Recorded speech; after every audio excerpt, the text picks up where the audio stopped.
Hello and welcome everyone to chemistry classes. So in this video we will be moving ahead with NMR spectroscopy. So in the previous video हमने ये देख लिया था कि जो हमारे मॉलिक्यूल्स हैं उनकी chemical shift 1H NMR spectrum में प्रोटॉन्स की कहाँ पे हमको मिलती है, और साथ ही में हमने कुछ फैक्टर्स का भी इफेक्ट देखा था like mesomeric effect, inductive effect, कि वो कैसे प्रोटॉन की केमिकल शिफ्ट को अफेक्ट करते हैं और कैसे हमारे केमिकल शिफ्ट की वैल्यू डाउनफील्ड या अपफील्ड रीजन में शिफ्ट हो जाती है। तो ये हमने देखा था, और साथ ही में हमने एक प्रॉब्लम भी सॉल्व की थी जिसकी हमने अप्रोच देखी थी कि अगर हमारे पास कोई भी प्रॉब्लम आती है जिसमें स्पेक्ट्रल डेटा दिया है और हमको स्ट्रक्चर डिड्यूस करने के लिए बोला है तो कैसे हमको उसको अप्रोच करना है और कैसे सारे डेटा को वेरीफाई करना है जो भी फाइनल स्ट्रक्चर हम ड्रॉ करते हैं। तो अभी हम आगे बढ़ेंगे और आज जो हम सबसे पहले देखने वाले हैं दैट इज सैटेलाइट पीक्स। तो सैटेलाइट पीक्स बताने से पहले मैं आपका एक थोड़ा सा क्विक रिवीजन करवाना चाहूंगा। ये चीज हम ऑलरेडी प्रीवियस लेक्चर में देख चुके हैं बट थोड़ा सा एक क्विक रिवीजन। तो जब हम 1H NMR की बात करते हैं तो 1H NMR में हमने क्या बोला कि जो आपका प्रोटॉन है वो स्पिन स्पिन कपलिंग करता है। पर अगर आपने देखा होगा जितना भी हमने डिस्कशन किया है, जब भी हम 1H NMR में बात करते हैं तो वो स्पिन स्पिन कपलिंग हम सिर्फ हाइड्रोजन की हाइड्रोजन से ही बात करते हैं। 1H की 1H से कपलिंग मतलब होमोन्यूक्लियर कपलिंग की ही हम बात करते हैं, ठीक है। 1H की हम 13C कपलिंग की बात नहीं करते। क्यों नहीं करते? क्योंकि हमें पता है कि जो हमारा 12C है, जो हमारा 12C है उसकी जो I वैल्यू है वो 0 है, वो एक इनएक्टिव न्यूक्लियाई है, तो उसके साथ तो हमारा 1H कपल करेगा नहीं। और जो 13C है उसके साथ कपल तो करेगा लेकिन इसकी एबंडेंस बहुत ज्यादा कम है, 1.1% है, विच इज ऑलमोस्ट नेग्लिजिबल। तो इसीलिए इस कपलिंग को हम कंसीडर नहीं करते और 1H NMR में हम हमेशा 1H कपलिंग की ही जनरली आपको बात करते हुए दिखेंगे। ऐसा नहीं है कि 1H कपल नहीं करेगा, अगर कोई भी उसके साथ आप NMR एक्टिव न्यूक्लियाई लगाओगे तो वो कपल जरूर करेगा। अभी हम जब सैटेलाइट पीक देखेंगे तो उसमें मैं आपको एक ऐसे ही एग्जांपल से बताऊंगा जिसमें प्रोटॉन ही कपल करेगा एक ऐसे न्यूक्लियाई के साथ विच इज एक्टिव। और हम पहले भी देख ही चुके हैं, जैसे अगर आप ड्यूट्रियम लगा दो हाइड्रोजन के साथ तो वो ड्यूट्रियम के साथ भी कपल करता है, जैसे हमने HD का एग्जाम्पल देखा था। तो अगर आप इसमें 1H NMR लोगे तो जो ये प्रोटॉन है ये ड्यूट्रियम के साथ कपल करेगा। अब जब हम 13C NMR की बात करते हैं तो 13C NMR में हमने क्या देखा था कि 13C NMR में जैसे आपके ये 2 कार्बन है तो इसमें आप जो कपलिंग कंसीडर करते हैं वो अगर करते भी हैं तो आप सिर्फ हाइड्रोजन के साथ करते हैं। तो इसमें आपने देखा होगा जब भी मैंने आपके सामने 13C NMR का जिक्र किया तो उस समय मैं आपके साथ एक टर्म यूज कर रहा था प्रोटॉन डिकपल्ड।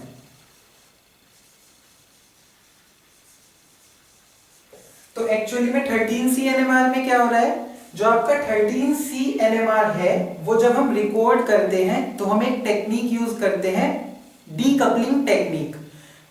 डीकपलिंग टेक्निक कैसे यूज होती है ये तो एक अलग विषय है, एक्चुअली वो तो फिर एक अलग टॉपिक हो जाएगा कि जो हम रेडियो पल्स देते हैं वो कैसे देते हैं, उसी बेसिस पर हम कंट्रोल कर सकते हैं कि हम किस न्यूक्लियाई से कपलिंग करवाना चाहते हैं किससे नहीं चाहते।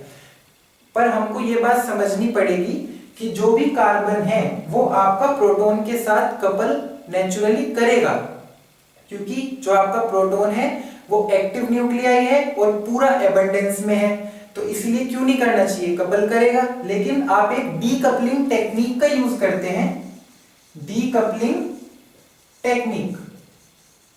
ये टेक्निक आपको क्या अलाउ करती है कि जो कपलिंग होनी चाहिए थी वो नहीं होगी, तो इसीलिए हम उसको बोलते हैं प्रोटॉन डिकपल्ड। अगर आपने प्रोटॉन की कपलिंग को प्रिवेंट किया है तो प्रोटॉन डिकपल्ड। और जनरली आप देखेंगे इसको कैसे लिखा जाता है, सपोज आपने 13C NMR रिकॉर्ड किया और आपने उसमें प्रोटॉन डिकपलिंग कर दी तो आपको ऐसे लिखा हुआ मिलेगा 13C और यहाँ पे ऐसे 1H।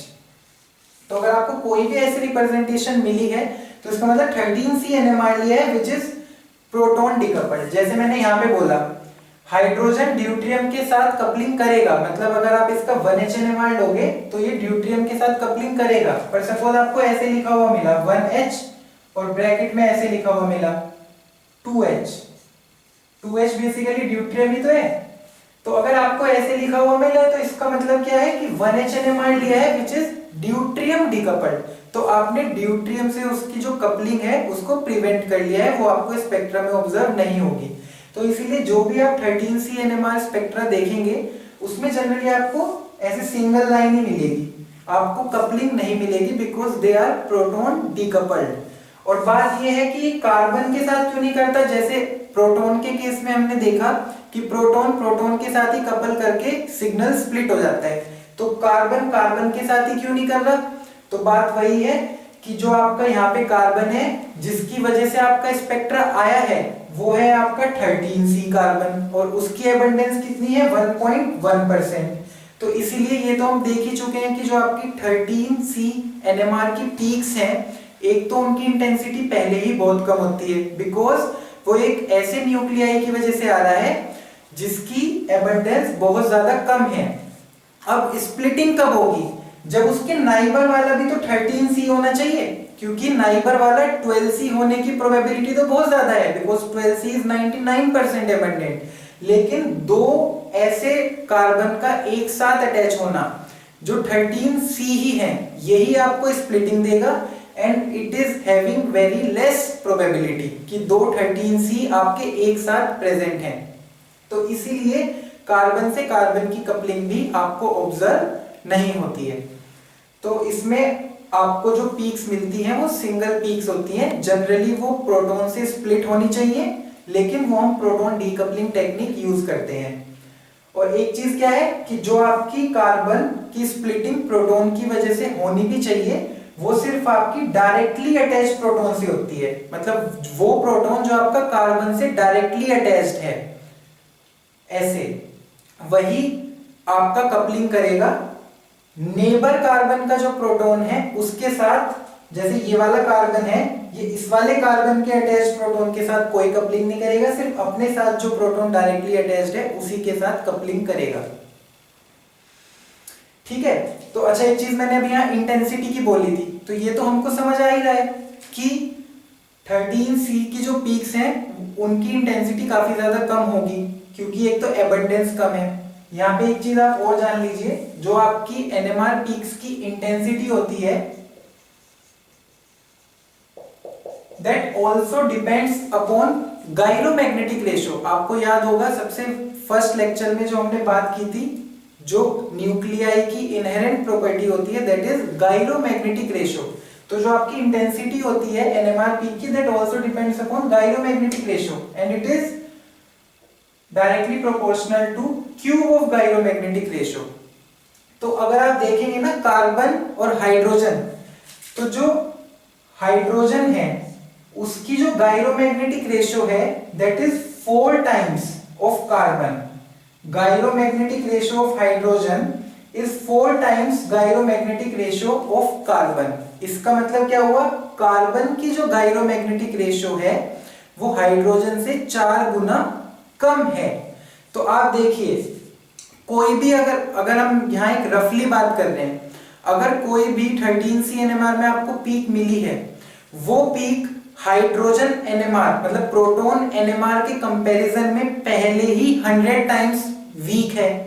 क्यों वीक है, बिकॉज जो हाइड्रोजन ऑलमोस्ट 100% एबंडेंट प्रेजेंट है वो कार्बन सिर्फ 1% एबंडेंट है, जिसकी वजह से आपको पीक मिल रही है।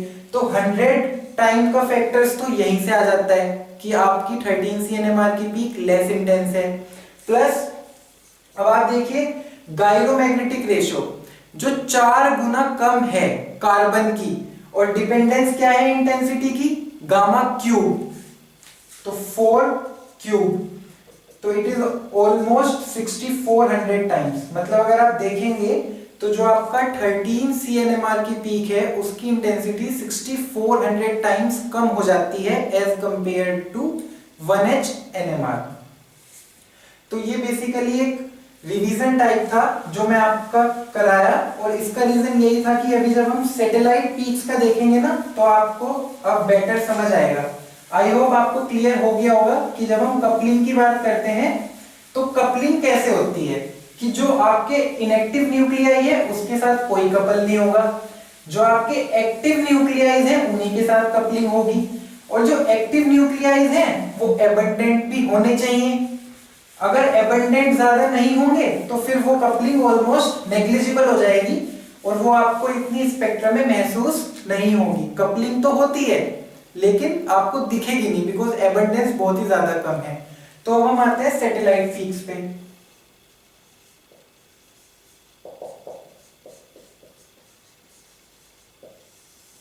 अब सैटेलाइट पीक्स को समझने के लिए, ठीक है, एक तो अगर आपसे कोई रफ डेफिनेशन ही पूछे तो सैटेलाइट पीक्स क्या है, जैसे आपको कोई स्पेक्ट्रा है, स्पेक्ट्रा की आपकी सपोज ये मेन पीक है, तो इस मेन पीक के लेफ्ट राइट में आपको छोटी छोटी शोल्डर पीक्स मिलती हैं। मतलब जैसे ये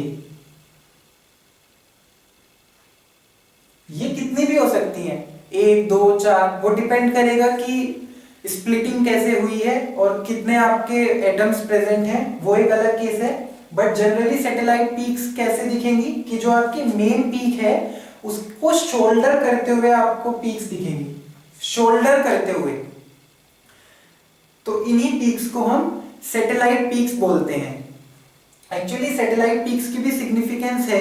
कई बार केस इतना फंस जाता है कि सैटेलाइट पीक्स भी आपको मदद करते हैं स्ट्रक्चर डिडक्शन में, पर जनरली ऐसे केसेस हमारे से नहीं पूछे जाते हैं, इसलिए हम इतना डीप में नहीं जाएंगे। हम बस एक बेसिक ब्रीफ आइडिया समझने की कोशिश करेंगे कि सैटेलाइट पीक्स का ओरिजिन क्या है। ठीक है, तो satellite peaks are basically the shouldering peaks to your main peak. जो आपका मेन सिग्नल है उसको शोल्डर करते हुए आपको कुछ सिग्नल्स मिलेंगे, उन्हीं को बेसिकली हम सैटेलाइट पीक्स बोलते हैं। अब इसको बेटर समझने के लिए मैं आपको यहाँ पे एक एग्जांपल दूंगा, उससे आपको समझ आ जाएगा। तो जो एग्जांपल हम ले रहे हैं वो ले रहे हैं हम SNMe4। ये आपका क्या है, दिस इज योर टेट्रामिथाइल स्टेनिन। आपको याद होगा जैसे हमारा TMS था ना, reference टेट्रामिथाइल silane, that was SIMe4। ये है हमारा SNMe4 टेट्रामिथाइल स्टेनिन। तो जो आपका यहाँ पे टिन है ना, टिन SN, एक्चुअली इसके आइसोटोप्स होते हैं 10। इसके कितने आइसोटोप्स हैं, 10 आइसोटोप्स हैं। अब उस 10 में से जो आपके 8 आइसोटोप्स हैं वो तो आपके आई वैल्यू 0 रखते हैं, इसका मतलब 8 आइसोटोप्स इसके NMR इनएक्टिव हैं। एक आइसोटोप जो इसका SN117 है वो आपका एक्टिव है, उसकी आई वैल्यू क्या है, उसकी आई वैल्यू है 1/2। ठीक है, और इसकी एबंडेंस क्या है, इसकी एबंडेंस है 7.6%। एक आइसोटोप और है 119SN, इसकी आई वैल्यू भी 1/2 है, तो ये भी आपका NMR एक्टिव न्यूक्लियाई है और इसकी जो एबंडेंस है वो है आपकी 8.6%। तो अगर आप देखेंगे तो दो न्यूक्लियाइज आपके ऐसे हैं जो 7.6% और 8.6% हैं और दोनों एक्टिव हैं, और जो आपके 8 के 8 बचे वो आपके इनएक्टिव हो गए और उनकी एबंडेंस कितनी हो गई, इसमें हमें इंडिविजुअली देखने की जरूरत नहीं है, बस 100 माइनस ये कर देंगे तो आपका आएगा 83.8%। ठीक है, तो अगर आप SNMe4 का 1H NMR लेंगे,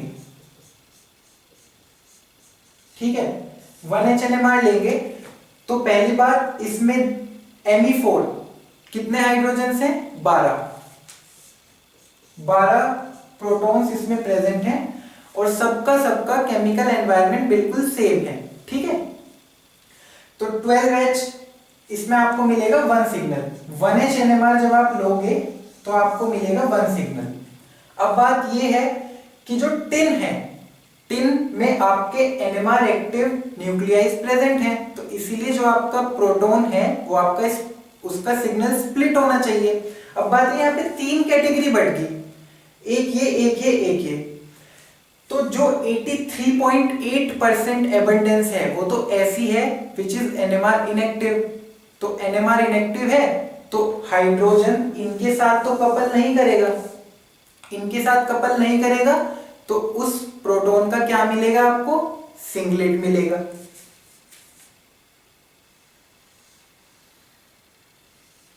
ठीक है, ऐसे सिंगलेट मिल गया। लेकिन ये दो न्यूक्लियाइज भी तो प्रेजेंट हैं, इनके साथ आपका 1H कपल करता है। तो अगर आप J वैल्यू देखेंगे, J वैल्यू जो आपकी 117 SN की 1H के साथ है दैट इज 54 हर्ट्ज, और जो J वैल्यू आपकी 119 SN 1H के साथ है दैट इज 56 हर्ट्ज। तो ये दोनों न्यूक्लियाइज के साथ आपके प्रोटॉन्स कपल करेंगे और कपल करेंगे और उनकी J वैल्यू हमारे पास है। ऑब्वियसली ये J वैल्यू स्पेक्ट्रा से ही आई होगी, और I वैल्यू हाफ है तो इसलिए N+1 रूल लग जाएगा। तो जो आपके प्रोटॉन्स हैं जब वो इसके साथ कपल करेंगे तो उन प्रोटॉन्स का सिग्नल स्प्लिट हो जाएगा, किसमें, डबलेट में, क्योंकि 10 आपका एक ही तो है, N+1 रूल लगा तो 1 + 1 = 2, तो आपके प्रोटॉन्स का सिग्नल डबलेट में स्प्लिट हो जाएगा। इसकी वजह से J वैल्यू कितनी, 54। तो आपको एक तो मिला सिंगलेट इसकी वजह से, इसके साथ स्प्लिटिंग की वजह से जो आपको सिग्नल मिलेगा वो आपको मिलेगा डबलेट जिसकी J वैल्यू है 54, तो वो आपको दिखेगा ऐसे। ठीक है, हमने बात की थी J वैल्यू क्या होती है, J value is basically the gap, the difference between the two peaks. अब ये बहुत ज्यादा है, 54 है, तो ये आपका बेसिकली ये जो डिस्टेंस है दैट इज ऑफ 54 हर्ट्ज। वैसे तो ये जो मैंने नीचे बनाई है एक्सिस वो डेल्टा की है, ppm, पर ये मैं आपको समझाने के लिए बता रहा हूं कि ये जो दो पीक्स हैं, ये पीक्स का जो बीच का गैप है वो 54 हर्ट्ज है। ppm में कुछ और होगा बट J वैल्यू 54 हर्ट्ज है। अब आप देखिए ये वाला के साथ जब आपका स्प्लिट करेंगे प्रोटॉन्स तो यहाँ पे भी I वैल्यू हाफ है तो आपको डबलेट ही मिलेगा, और J वैल्यू है 56 तो यहाँ पे भी आपको ऐसे सिग्नल मिलेगा। तो ये वाली जो मैंने पीक्स बनाई है इनके बीच का जो गैप है दैट इज 56 हर्ट्ज। तो आई होप आपको समझ आया होगा। यहाँ पे आपको ऐसा कुछ एक स्पेक्ट्रा देखने मिलेगा, एक तो आपको मिलेगी मेन सिग्नल आपका जो इसकी वजह से आया है, और जो आपको यहाँ पे ये शोल्डरिंग मिले हैं ये आपके सैटेलाइट पीक्स हैं जो आपके इन दोनों आइसोटोप्स की वजह से आपको मिले हैं, इन्हीं को ही हम सैटेलाइट पीक्स बोलते हैं। तो इसमें आपको देखो क्या क्लैरिटी होनी चाहिए कि ये जो सिंगलेट सिग्नल मिला है वो इसकी वजह से मिला है, और ये दो डबलेट नहीं है, एक डबलेट ये है जिसका J वैल्यू 54 हर्ट्ज है, और एक डबलेट आपका ये है जिसका J वैल्यू 56 हर्ट्ज है। अगर ये J वैल्यू सपोज इनकी सेम हो जाती, इसकी भी 54 हो जाती, इसकी भी 54 हो जाती, तो ये यहाँ पे ओवरलैप कर जाते, पर ये J वैल्यू यहाँ पे अलग थी इसलिए ये भी हमको अलग अलग दिख रहे हैं। तो ये आपको एक सिंगलेट और दो डबलेट SnMe4 के 1H NMR स्पेक्ट्रम में मिलेंगे, और ऑब्वियसली इनकी जो पीक है वो इसलिए भी कम है बिकॉज इनकी एबंडेंस कम है। अब आप देखिए इसमें वही अलग अलग वेरिएशन हो सकते हैं, ये तो सिर्फ एक ही एग्जांपल है। जैसे ये J वैल्यू है, ये J वैल्यू इतनी ज्यादा नहीं है, बहुत ही ज्यादा कम है, तो क्या होगा अगर J वैल्यू कम होगी तो ये सैटेलाइट पीक्स आपकी मेन सिग्नल के इतनी पास हो सकती है कि उसमें क्या पता मर्जी कर जाए, आपको दिखे ही ना। तो सारा खेल J वैल्यूज का भी है।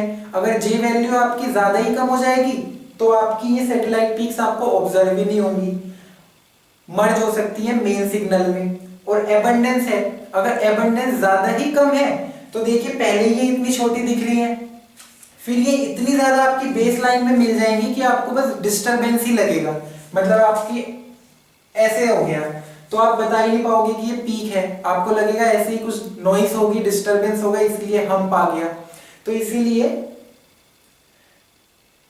सैटेलाइट पीक्स को कई बार हम समझ भी नहीं पाते हैं, पर बाद में हमको क्लैरिटी मिलती है कि ये सैटेलाइट पीक थी। तो यही बेसिकली कॉन्सेप्ट था जो आपका सैटेलाइट पीक का था।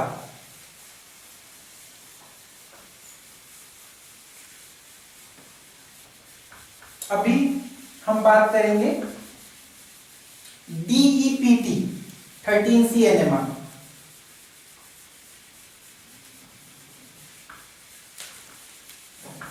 ये जो DEPT 13C NMR है, ये बेसिकली आपको मदद करता है ये बताने में कि कौन सा कार्बन आपका प्राइमरी है, कौन सा सेकेंडरी है और कौन सा टर्शियरी है।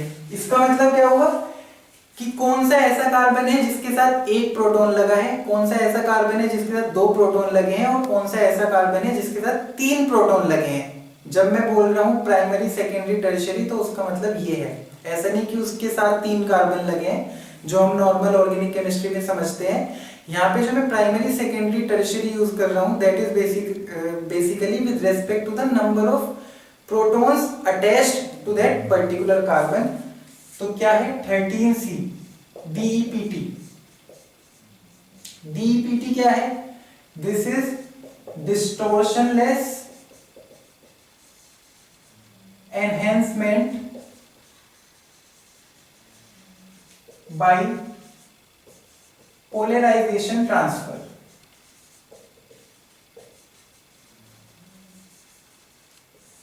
ठीक है, पहले इसको एक नाम और दिया गया था 13C DEPT को पहले हम अटैच्ड प्रोटॉन टेस्ट बोलते थे, APT, पर अभी इसको APT नहीं बोलते हैं। पर आप देखिए जो इसका पहला नाम था वो अटैच्ड प्रोटॉन टेस्ट था, क्योंकि ये टेक्निक ऐसी टेक्निक है जो हमको बताती है कि हमारे उस कार्बन के साथ कितने प्रोटॉन्स अटैच्ड हैं, मतलब हमको क्लैरिटी दे देती है। तो हम इसको समझते हैं। वैसे तो देखिए जितनी भी हम ये टेक्निक्स पढ़ रहे हैं, इन टेक्निक्स में जो मेन फर्क आता है वो फर्क आता है जो हम पल्स देते हैं ना, रेडियो पल्स, वो पल्स किन्हीं एंगल्स पे दी जाती है। तो जब हम 13C DEPT की बात करते हैं तो मैं आपको इतना ज्यादा डिटेल में ये नहीं बताऊंगा कि हमने वो चीज अचीव कैसे की, पल्स किस एंगल पे डाली और हमको क्या अचीव हुआ, इसके बारे में हम डिस्कस नहीं करेंगे। हमारा मेन फोकस रहेगा कि NMR कैसे इंटरप्रेट करेंगे, NMR कैसे मिलेगा और उससे हमको कैसे समझ आएगा कि हमारे मॉलिक्यूल में क्या केस है, तो वो हम समझेंगे। तो आप देखिए जो आपका नॉर्मल 13C NMR होता है, अब देखिए जो मैंने आपको सबसे शुरू में जो थोड़ा डिस्कशन किया था ना कि 13C NMR में सिंगल पीक्स आएंगी, वो रिवीजन बेसिकली इसीलिए किया था, एक तो थोड़ा आपको सैटेलाइट पीक्स वाली चीज समझ में आ जाए, एबंडेंस और उससे, और 13C DEPT में हम ये समझने वाले हैं। तो आप यहाँ पे जो मॉलिक्यूल लेके चलिए वो आप ले लीजिए एक्रोलीन। एक्रोलीन क्या होता है?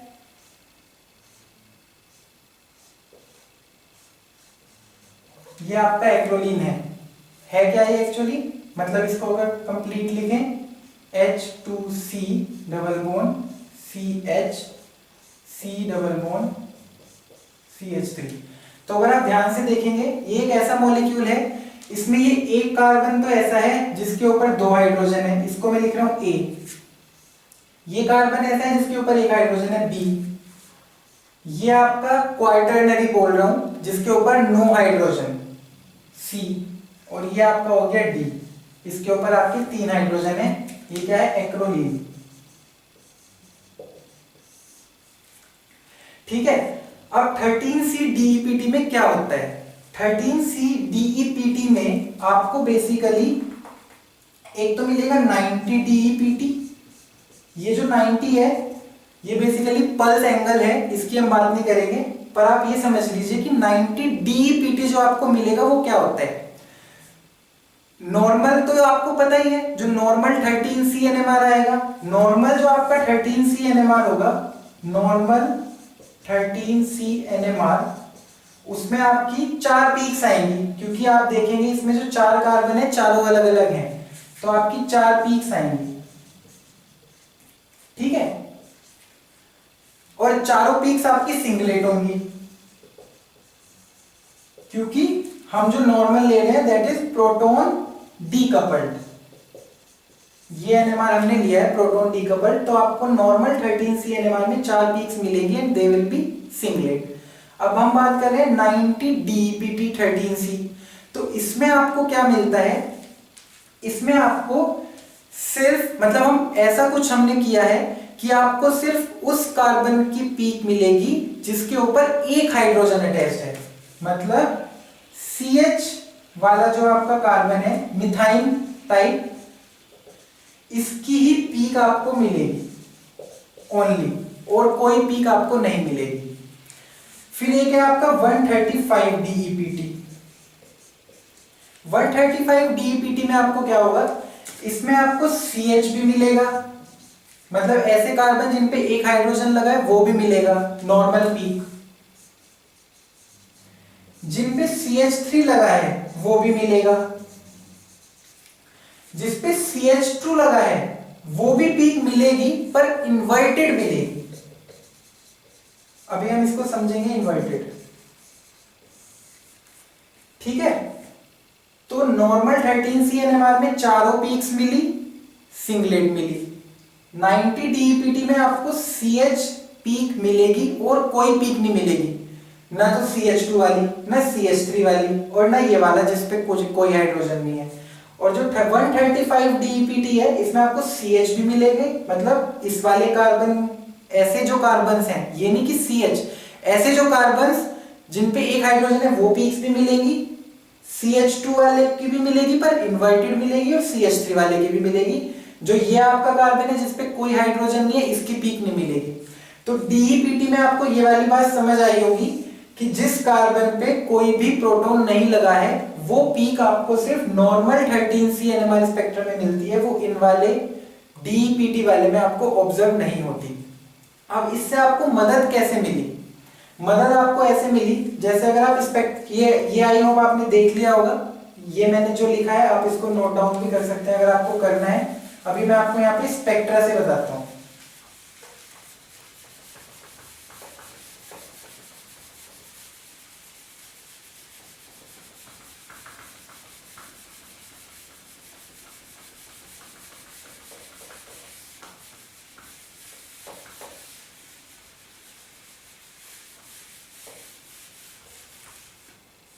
ठीक है, अब देखिए स्पेक्ट्रा कैसा होगा।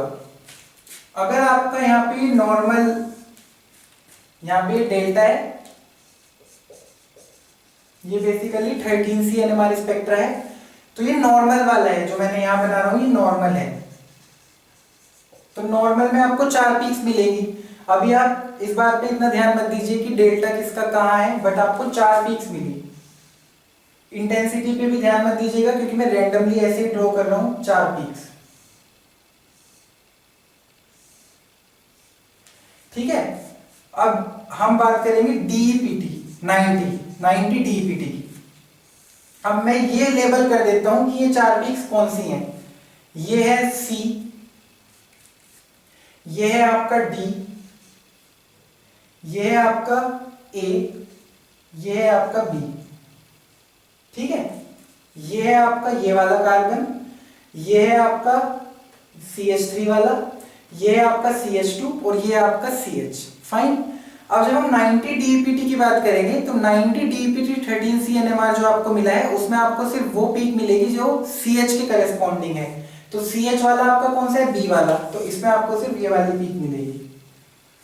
और जब हम बात करेंगे 135 DEPT की, तो इसमें क्या होगा, इसमें आपको ये वाली पीक तो नहीं मिलेगी जिसमें आपका कोई भी प्रोटॉन अटैच्ड नहीं है। इसमें आपको ये भी मिलेगी A CH2, और CH2 वाली आपको मिलेगी इन्वर्टेड। इन्वर्टेड का मतलब ऐसे नीचे मिलेगी, इसलिए इसको इन्वर्टेड बोलते हैं। और आपको ये वाली भी मिलेगी और आपको ये वाली भी मिलेगी, ठीक है। तो अब आपको देखो क्या फायदा हुआ। सपोज आपको अपने स्पेक्ट्रम में नहीं पता था कि मेरा CH2 और CH में डिफरेंस क्या है। वैसे तो मैंने यहाँ पे डेल्टा वैल्यू मेंशन नहीं की, पर जब आप इसका स्पेक्ट्रा देखेंगे तो जो CH2 और जो आपका CH है, इनकी जो डेल्टा वैल्यू है बहुत ही पास है। मतलब ऐसे होगी किसी की एक की, मतलब जो डिफरेंस है डेल्टा वैल्यू का वो आप ये मान लीजिए कि सिर्फ 8-10 ppm का है। तो अगर 8-10 ppm का ही दोनों की डेल्टा वैल्यूज A और B में डिफरेंस है तो आपको ये बताना मुश्किल हो जाएगा कि कौन सी पीक CH वाले को करेस्पॉन्ड कर रही है, मतलब इस वाले कार्बन को करेस्पॉन्ड कर रही है, और कौन सी पीक इस वाले कार्बन को कर रही है। पर अगर आपके पास ये 90 DEPT और 135 DEPT का डेटा दे दिया जाए तो देखिए इससे आप क्लियरली बता सकते हैं कि भाई जो 90 DEPT में पीक है वो तो CH वाले कार्बन की है, तो ये वाला जो मेरा पीक है ये CH वाला कार्बन है, ये B वाला कार्बन। और 135 DEPT से भी आपकी ये वाली बात कंफर्म होगी कि ये CH वाला है और ये CH2 वाला है, जिसकी पीक आपकी इन्वर्ट हुई है। अभी देखिए एक ऐसा एग्जांपल है, इसमें आपको लगेगा कि अरे इतना जुगाड़बाजी करने की क्या जरूरत है।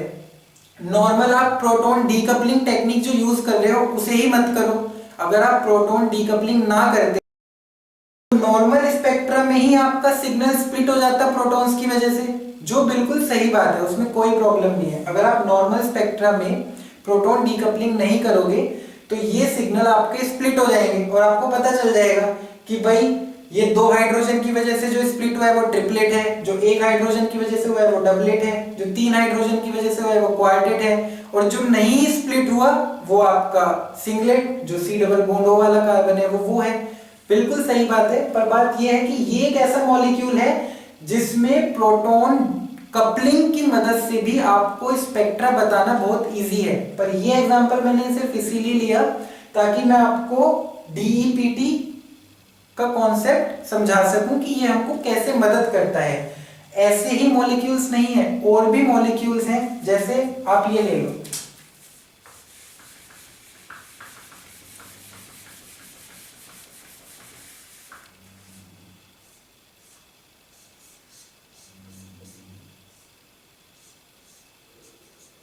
ठीक है।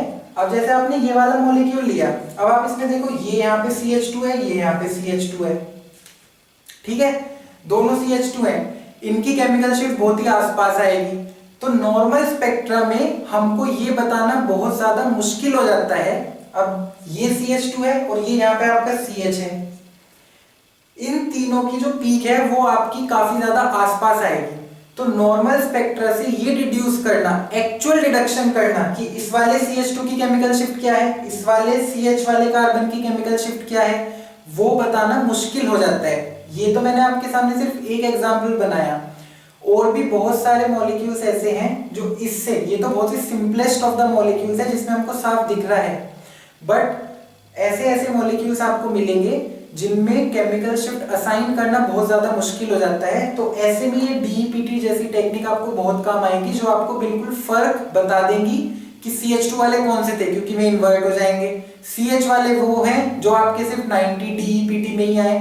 तो आपकी एक स्टेज तो क्लियर हुई, आप CH2 और CH तो डिफरेंशिएट कर पाए।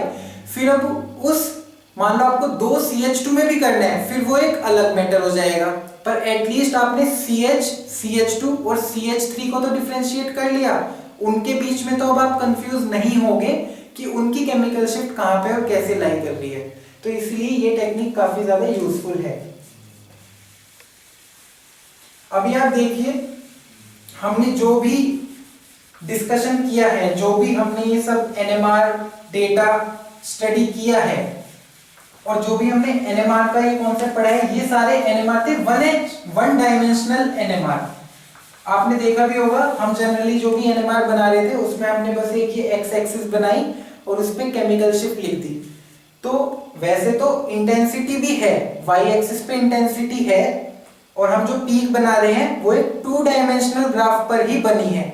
लेकिन NMR में हम इसको 1 डायमेंशनल NMR कब बोलते हैं, क्योंकि हम सिर्फ ये बात कर रहे हैं कि हमने केमिकल शिफ्ट के रेस्पेक्ट में बात करी, तो उस रेस्पेक्ट में हम इन NMRs को 1 डायमेंशनल NMR बोलते हैं। ये सबसे सिंपलेस्ट फॉर्म ऑफ NMR है जो हम यूज करेंगे और देखेंगे। पर NMR में जैसे जैसे हम आगे बढ़ते हैं, जैसे मैं आपको बोल रहा हूं कि बहुत सारे कॉम्प्लेक्स मॉलिक्यूल्स हैं जिनको आप सिर्फ 1 डायमेंशनल NMR डेटा से नहीं बता सकते। बताना मुश्किल हो जाता है कि कौन सा CH2 किसका है, कौन सा CH है, कौन सा CH3 है, उनकी केमिकल शिफ्ट्स असाइन करना बहुत ज्यादा मुश्किल हो जाता है। तो इसीलिए और भी टेक्निक्स होती हैं जो हम बोलते हैं ना, आपने जरूर सुना जरूर होगा, भले ही डिटेल में ना बताओ, कोजी, नोजी, ऐसे भी NMR टेक्निक्स हैं, वो आपके 2 डायमेंशनल NMRs हैं। उसमें बेसिकली हम कोरिलेशन की मदद से और ज्यादा अच्छे से अपने मॉलिक्यूल के स्ट्रक्चर की इंफॉर्मेशन दे पाते हैं। पर अभी जो हमने पूरा अपना आज तक डिस्कशन किया है उसमें हमने 2 डायमेंशनल NMR की बात नहीं करी है, 1 डायमेंशनल NMR की बात की है। और वो 1 डायमेंशनल किस रेस्पेक्ट में है कि हमने एक्स एक्सिस पर एक केमिकल शिफ्ट बनाई। जो आपके 2 डायमेंशनल एनएमआर होंगे उसमें आपका क्या हो जाता है, एक एक्सिस पर केमिकल शिफ्ट, जैसे इस एक्सिस पर केमिकल शिफ्ट और दूसरी एक्सिस पर भी केमिकल शिफ्ट, तो उनको हम बोलते हैं 2 डायमेंशनल एनएमआर। मतलब उसमें इंटेंसिटी पीक होगी, पर जो हम एनएमआर के अंदर 1D और 2D बोलते हैं, दैट इज विद रेस्पेक्ट कि अगर आपने एक ही एक्सिस पर केमिकल शिफ्ट ली थी तो 1D, अगर आप 2 एक्सिस पर केमिकल शिफ्ट लेकर बात कर रहे हैं तो 2 डायमेंशनल एनएमआर। तो उसमें ऑब्वियसली क्या हो जाता है कि आपका एक एक्सिस पर 1H की शिफ्ट्स हैं, एक एक्सिस पर आपकी कार्बन की वजह से शिफ्ट्स हैं, तो वो आपके 2D एनएमआर होते हैं। उसके डिटेल में हम नहीं जाएंगे, कोजी नोजी अभी हम यहाँ पे डिस्कस नहीं करेंगे, उनको हम बाद में कभी डिस्कस करेंगे। अभी हम कोई और टॉपिक के साथ कंटिन्यू करेंगे और एनएमआर को हम यहीं पे एंड करेंगे। उससे एंड करने से पहले एक प्रॉब्लम है जो हम सॉल्व करेंगे और उसके बाद हम एनएमआर के टॉपिक को अभी के लिए खत्म करेंगे और किसी नए टॉपिक के साथ कंटिन्यू करेंगे। तो ये प्रॉब्लम है। प्रॉब्लम क्या है, आपको इसमें कंपाउंड दिया है C9H9N, C9H9N और लिखा है shows infrared absorption at 2250 centimetre inverse. तो इसमें आपको आईआर का डेटा दिया है, क्या बोला है, 2250 सेंटीमीटर इनवर्स पर आईआर एब्जॉर्प्शन बैंड आपको मिलता है। 1H एनएमआर स्पेक्ट्रा दिया है। 1H एनएमआर स्पेक्ट्रा में क्या बोला है, 3 सिग्नल्स, 3 सिग्नल बोले हैं, तीनों के तीनों आपके सिंगलेट बोले हैं और क्या बोला है 2.4 डेल्टा है 3 हाइड्रोजन्स का, 3.8 है 2 हाइड्रोजन्स का और 7.2 है 4 हाइड्रोजन्स का। ये पीपीएम में है। और आपको बोला है 13 CNMR स्पेक्ट्रा में 7 सिग्नल्स हैं, उसमें 5 आपके लोअर फील्ड पर हैं,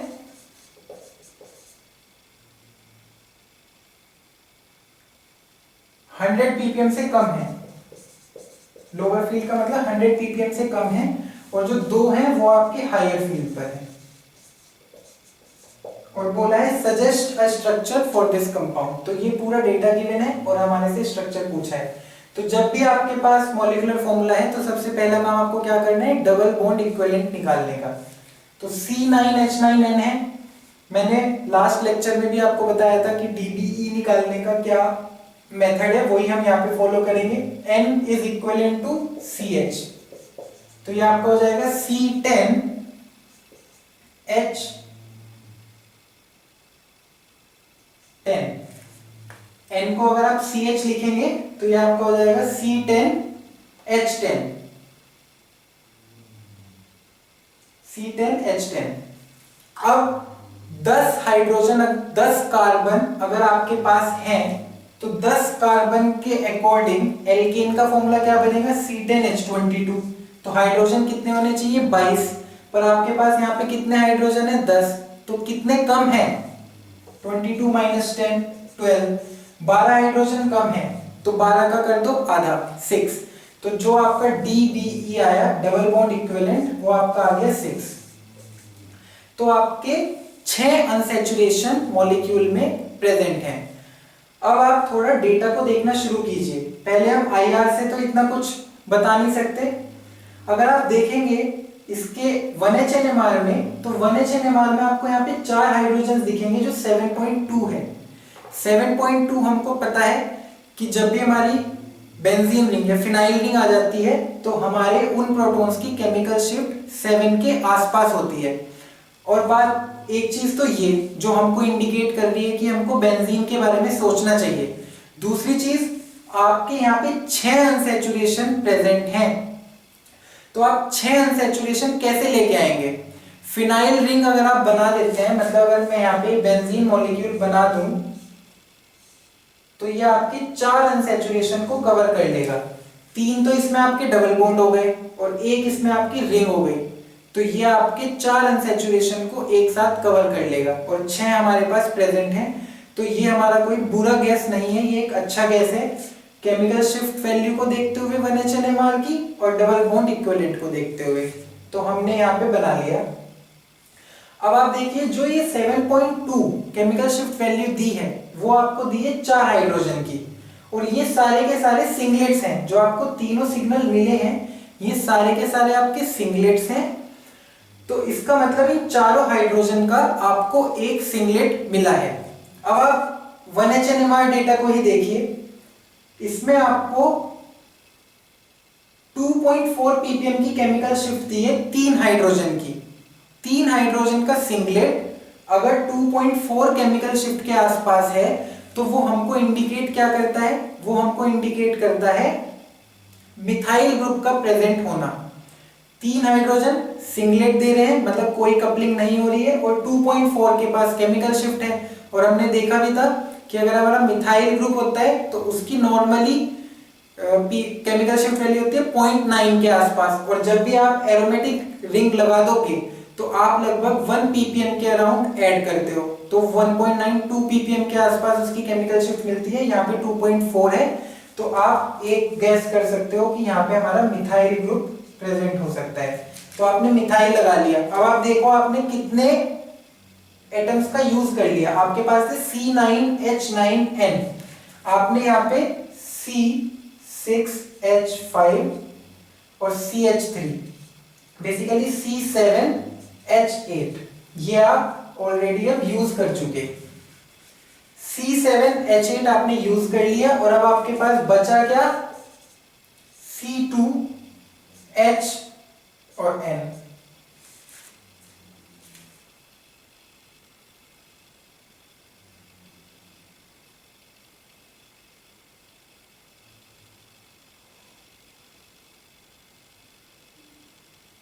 यस, आपके पास अभी यहां पे क्या बचा है, C2HN, मतलब आपके पास एक हाइड्रोजन बचा है जो अभी आपको यूज करना है, 2 कार्बन बचे हैं और एक आपका नाइट्रोजन बचा है। ये डेटा अभी आपके पास बचा है। अब आप और डेटा को थोड़ा एनालाइज करने की कोशिश कीजिए। अब आप देखिए यहाँ पे आपको 4 हाइड्रोजन का एक सिंगलेट दिया है।